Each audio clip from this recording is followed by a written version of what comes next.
In question 12, the digits 1 to 7, so 1, 2, 3, 4, 5, 6, 7, are used to create a 4-digit code. So 1, 2, 3, 4. Only 4 possible digits to enter a locked room. How many different codes are possible if the digits may not be repeated and the code must be an even number bigger than 5,000? So this is a pretty interesting situation. The digits may not be repeated, so we'll need to use some kind of factorial there. So factorial, I'm screaming at you because exclamation mark. Yeah, it's a joke. It's a bad joke. I'm sorry for saying the joke. I won't do it again. Joking. I'm going to make more jokes, boy.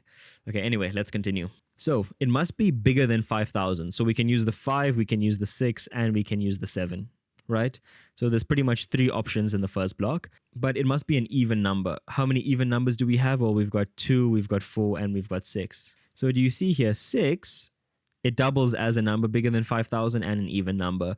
So we'll need to have 2 cases, case 1 and case 2. Okay, so the first case, this is when in the first possible position, we can use 6. So there's only one possible position here, and then we can use 2 and 4 for the even numbers. So there's going to be 2 there. And look, there's 7 possible numbers. We're going to use 2 of the numbers. So just take away any 2 of the numbers. There's 5 possible numbers that we can use. So that's going to be 5 possible numbers and then 4 possible numbers because the digits may not be repeated. And we always multiply across our little blocks, right? So that's the first case. The second case, guys, this is when the first digit is either 5 or 7, because remember, it must be bigger than 5,000. So here we either use 5 or 7, and the last possible digit can now be 2, 4, or 6.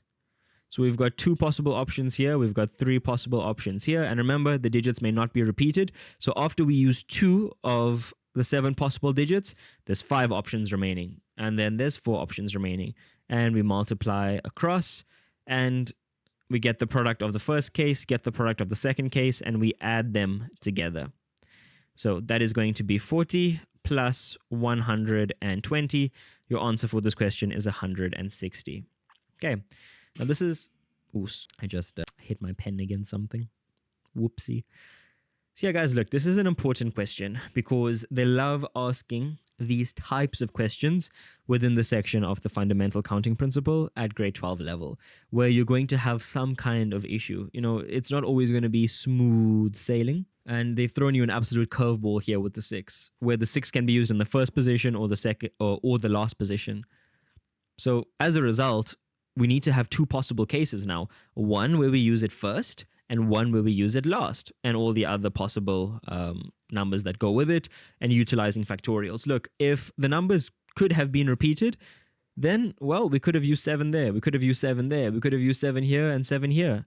The only reason they say may not be repeated is because they want us to utilize a factorial, because once we use a number, it can no longer be used. But if it can be repeated, then all 7 are constantly in play. So that would be if it may be repeated. So yeah, that is the entire question. Be very careful of this curveball, the 6. Look, you might not get a question like this again, but if you do, it's a nice level 3 or level 4 where there's 2 possible cases. And yeah, just be careful. Can the digits be repeated or not? But yeah, that is question 12. The answer is 160. Sorry for the bit of the mess.